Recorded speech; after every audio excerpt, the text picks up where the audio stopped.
One mistake in throat paint, ear drops or nasal drops and the formulation fails. Today I will show you the exact characteristics, composition and formulation steps you must remember for exams. Hello everyone, welcome back to my channel Pharma Talk with Imran. Today's video we are going to dive into a very interesting topic about the monophasic liquid dosage forms. Here we are going to discuss about the throat paint, ear drops and nasal drops. So let us start.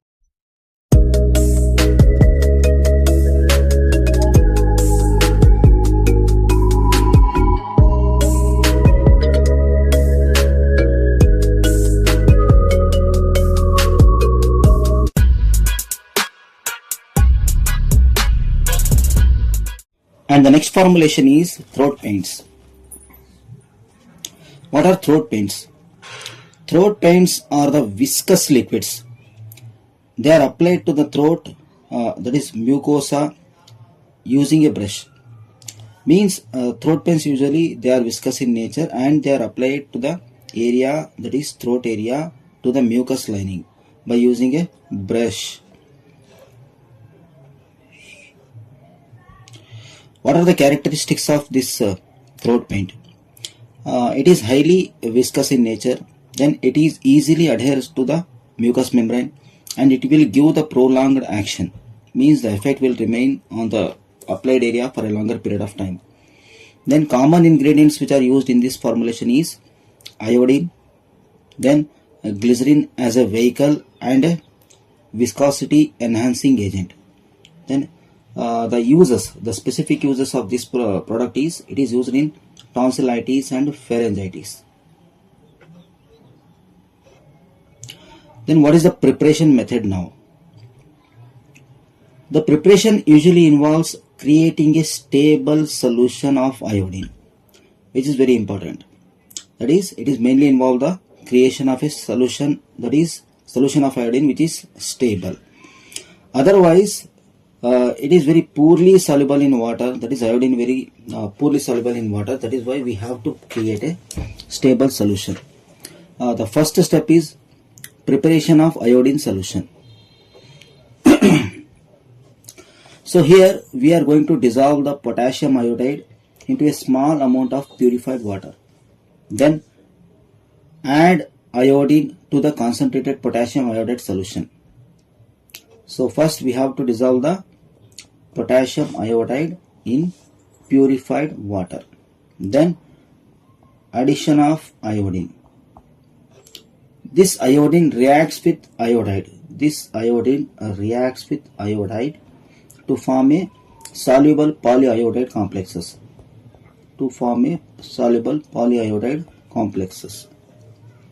Which ensures the iodine will remains stable in the solution.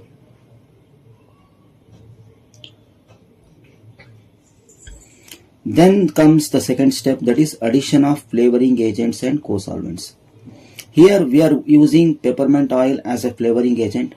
It is dissolved in the alcohol solution, and this mixture, that is peppermint oil and alcohol solution, these two are added to the previously prepared iodine iodide solution with the continuous stirring. Then comes the step 3, that is final volume makeup. Then add slowly the glycerin to enhance the viscosity to get the desired viscosity. And stirring is applied until a desired final volume is reached. Then the solution is ready, that is iodine solution. Then it is sent for packing and storage. So the whole mixture solution is solution of paint is transferred to a wide mouthed amber colored glass bottle. Wide mouthed means the mouth of the container should be wide, and it is amber colored so that the product is protected from the light. And usually we use a tight fitting screw cap, preferably Then,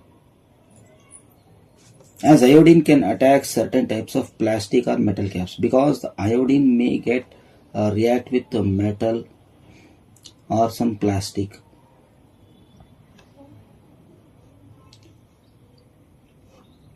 So then comes the ear drops. The next formulation is ear drops. So how can we define the ear drops? Ear drops are the sterile monophasic liquid preparations which are meant for administration into the ear. So ear drops, they are sterile. Sterile means they are free from all type of microorganisms. They are free from all type of microorganisms, and they are single phase, that is monophase liquid preparations, and usually they are used in the used through the ear root. Then what are the requirements of this formulation? So we are going to consider here sterility is very important, because we need a sterile preparation here, free from all type of microorganisms. Then it should be free from all type of irritants. Because when they are administered to the ear, it should not cause any irritation. Then it should be compatible with the pH, that is, we should have suitable pH. Especially it is used in ear infections and wax softening. Now the preparation of ear drops. How we are going to prepare the ear drops? Usually the active ingredients which are used in the ear drops are, especially antibiotics are there, which is going to fight against the bacterial infections, and antifungals we use, which is going to act against the fungus. And we are using some steroids, that is corticosteroids, for inflammation. Then the next ingredient is vehicle or solvents. Here we are especially using non-aqueous solvents like glycerin, propylene glycol, and vegetable oils like almond oil, olive oil are preferred over the water. Because why we are preferring these solvents means they are going to adhere better to the canal wall and increase the contact time of the formulation with that specific applied area. Then the other excipients what we are using here, we are using preservatives like chloral butanol or paraben combinations to prevent the microbial growth in the formulation and to improve the stability. And we are using buffers here to maintain the slightly acidic pH, typically 3 to 4, which is going to inhibit the bacterial growth. And we are using viscosity modifiers like acetyl alcohol to ensure the drops stay in the ear. Then comes the next formulation, that is nasal drops. So nasal drops, they are also the sterile, aqueous or oily solutions which are meant for nasal administration. Means they are sterile and they containing water because they are aqueous preparations, and or they may contain the oil. Okay, and they are meant for introduction into the nasal route. So ideal properties we can expect from this formulation is it should be isotonic with isotonic in nature. Isotonic means having same osmotic pressure with that of the body fluids. Then it should be sterile and it should be non-irritant, and mainly used in case of nasal congestion and in case of allergic rhinitis.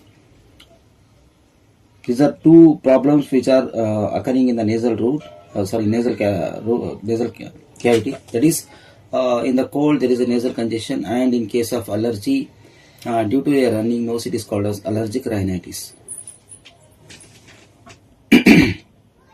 And method of preparation. Step 1 says dissolution and mixing. That is the API, that is active pharmaceutical ingredient, is dissolved in suitable vehicle. This is the first step, that is dissolution and mixing. And most commonly here we are using purified water or water for injection for aqueous drops. For poorly soluble drugs, we are going to select the oily vehicles such as vegetable oils or co-solvents like glycerin, propylene glycol, etc. So the first step is dissolution and mixing, that is API, that is active pharmaceutical ingredient, or you can say the drug is going to mix with the solvent or vehicle. This is the first step. And what is the step 2? Here we are going to adjust the physicochemical properties, that is like a pH adjustment. Here the pH adjustment is very important. It should be a range from 4.5 to 6.5 to match the nasal secretions, because it may cause the irritation when it is applied. If it is not matching with the pH of the nasal root, it may cause the nasal irritation. And to maintain the activity of lysozyme, which prevents the bacterial growth. By maintaining this optimum pH, it will prevent the bacterial growth. That is one of the benefit by maintaining this pH. And we are using buffers like a sodium citrate or phosphate buffers. They are added to enhance the stability of the formulation. Then the next step is tonicity adjustment. Means formulation should be ideally be isotonic with the nasal fluids in order to prevent the stinging and local irritation. If it is not isotonic with the nasal fluid, then definitely it will cause irritation when it is applied. So the sodium chloride is commonly used as tonicity agent. The next step is viscosity modification. Here the thickening agent like methyl cellulose, carbapor may be added to increase the contact time of the drops on the nasal mucosa, thereby preventing the rapid drainage. Because when we are going to apply to the nasal root this formulation, it should adhere to the lining. It should not drain out. In order to increase the contact time of the formulation in the nasal root, we are increasing the viscosity. Then comes step 3, that is preservation. Since most nasal drops are multi-dose and preservatives means we are going to use multiple times. So preservatives are required to add, because we have to store the formulation for a period of time. Usually we use benzalkonium chloride or phenyl mercuric acetate to prevent the microbial contamination or microbial growth in the formulation. Then comes the final step, that is final filtration and packing. So the final solution which is prepared is filtered to remove any particulate matter, any solid matter in that formulation. We are going for filtration. Then it is then filled into the glass or plastic containers, which is filled in the glass or plastic containers with a dropper. Usually it contains a dropper for the administration of the fluid into the nasal root. And it is also helps in a squeeze tip applicator. We can also use the squeeze tip applicator.